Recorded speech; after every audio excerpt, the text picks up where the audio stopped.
All right, day 34. The three things in words on the thumbnail, they were not related, but they all happened. Two of them happened today, one happened a couple days ago. So I was called into HR. I think it seemed like the five of us who got there earliest today were sent down to HR. None of us knew what it was about. The first dealer goes in, the other four of us are waiting. No one knows what's happening.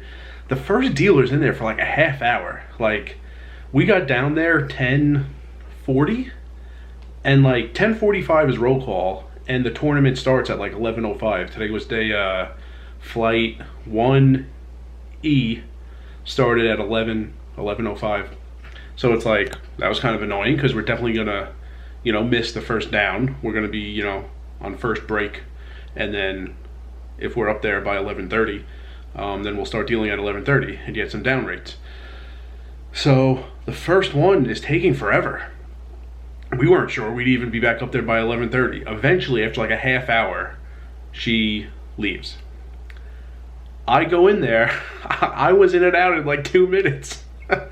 The HR woman called it like a pulse report or something like that. She was like checking on how things are operating in the poker room. I don't like when people ask me questions, so I basically gave answers like Bill Belichick at a press conference, like the minimum amount of words such that the questions were officially answered, and it was so fast. I wish I timed it, actually. I wish I timed the first dealer, how long she was in there, and I wish I timed myself. It was seriously like, I'd say like 28 minutes that first dealer, and maybe like 2 minutes 30 seconds me. So did that. Then I went up, and it was like halfway into the first down, so I'm on break for that first down. State thing. Orleans doesn't have control over this. Minimum wage is increasing July 1st. Actually, like a month, 6 weeks ago, Jimmy told me this. He's been watching the channel for a while. He's dealing over at the series right now. It's 11.25 the wage right now. For me right now, it is June 28th. So on July 1st, the minimum wage becomes $12. So regular wage that you earn as long as you're on the clock, $12.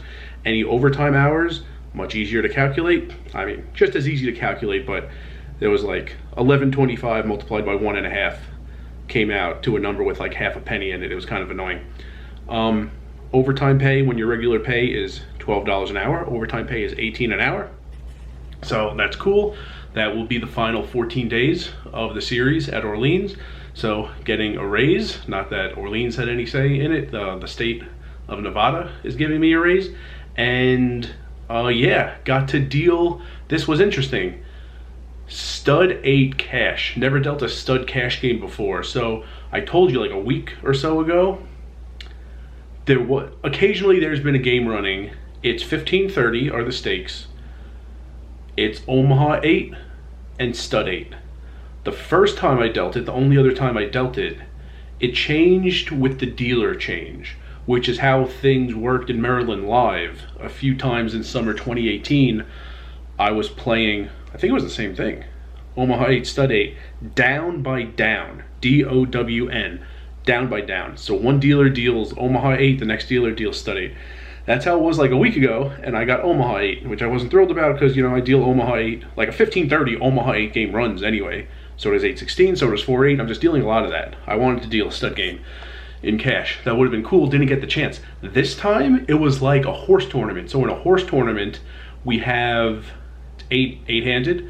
We have 8 like pink chips that we use to count how many hands of each game we've dealt. You deal 8 hands of limit hold'em, then you take all those chips back into the rack, and then you put one out for each hand of Omaha 8. You bring all the chips back, you put one out every time you deal a hand of Raz, and you do 8 hands of each. Never seen that, not that I have a ton of experience being around mixed games on the cash side of things, but this most recent time, we were using those chips. It was 8 hands of each.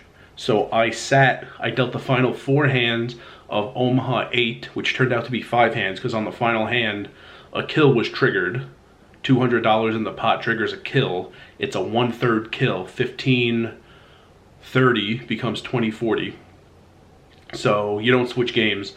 You go until there's no more kills, you keep dealing that same game. So on the final Omaha 8 hand, player won, and it was a kill pot, so dealt another hand, and then that hand was not a kill, and then switched to stud 8. Dealt stud 8 cash for 8 hands before going back to Omaha 8, and that had a kill also. That was interesting, because on the kill, the ante doesn't change, but the kill brings in for $20. So that was interesting. I was wondering, and thanks to the players for helping me out, because I deal so much Omaha 8 on the cash side of things normally. I understood how the kill works, and that I didn't know all the rules for how the kill worked in stud 8. They told me ante stays the same, but you're playing 20-40, and the player who won the last pot to trigger the kill is the bring-in. The face-up cards don't matter.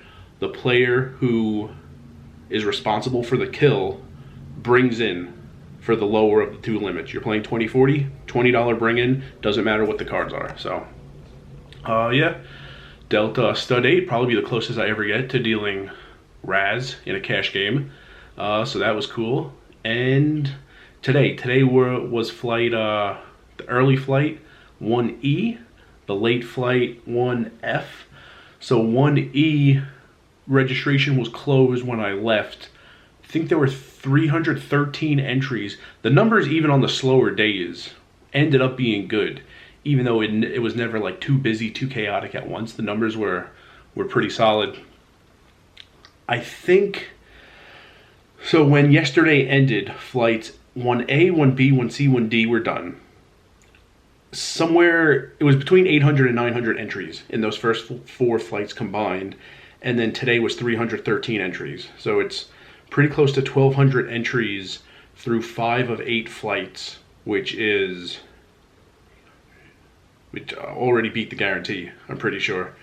So yeah, after tomorrow, or maybe Sunday, because tomorrow when I leave, the final flight will probably still have registration open. 1H starts at 5 p.m. tomorrow, so registration for flight 1H will probably still be open when I clock out, but I would like to give you all the numbers. The amount of money that goes to the prize pool, the amount of money that goes to the room, and then the total number of entries, and it's a $500,000 guarantee. Gonna crush that number. Jeff Boski, or Bosky, don't know how to say it. He was playing flight 1E today. Think I saw him stand up. I definitely saw him stand up. I was dealing cash. I kind of had to focus on the game, but I was like near his tournament table, and he stood up. Don't think he survived into the final 13% of the flight to make it into day 2, but he was in the room. So yeah, maybe tomorrow night, but probably 2 days from now, Sunday morning, when all the 8 flight 1s are officially done, I will show you all the numbers. It'll just be cool to see how much we beat the guarantee by. And Sunday gonna be a hectic day. Day 2 starts for the main event. They play down to a winner, and only 1 hour later, the Sunday special starts, which is the tournament where we've been getting like 650, then 660, then like 720, then like 745 entries. So Sunday's gonna be a busy day. And yeah, I guess that wraps up day 34. And I don't have more things to say right now. And remember, rice is a spoon food.